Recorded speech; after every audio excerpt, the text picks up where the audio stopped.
வணக்கம். இந்த வீடியோல என்ன பார்க்க போறோம் அப்படின்னா, நமக்கு தேவையான கீபேடை எப்படி நம்மளோட போன்ல ஃபிக்ஸ் பண்ணலாம் அப்படிங்கிறத இந்த வீடியோல பார்க்கலாம்.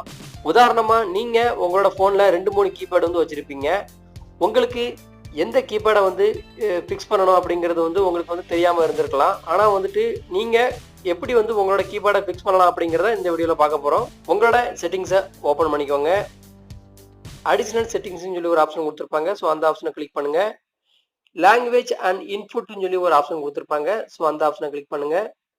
இதுல பாத்தீங்க அப்படின்னா கரண்ட் கீபேடுன்னு சொல்லி ஒரு ஆப்ஷன் கொடுத்துருப்பாங்க. ஸோ அந்த கரண்ட் கீபேடுங்கிற ஆப்ஷனை கிளிக் பண்ணீங்க அப்படின்னா, நீங்க 2, 3 கீபேடு வச்சிருந்தீங்க அப்படின்னா அதுல அவங்க 2, 3 கீபேடுமே அவங்க காட்டுவாங்க. நீங்க உங்களுக்கு தேவையான கீபேடை நீங்க செலக்ட் பண்ணிக்கலாம். நான் பாத்தீங்கன்னா ஜி போர்டு மட்டும் தான் நான் வச்சிருக்கிறேன். ஸோ இந்த ஜி போர்டு ஆப்ஷனை நான் செலக்ட் பண்ணியிருக்கிறேன்.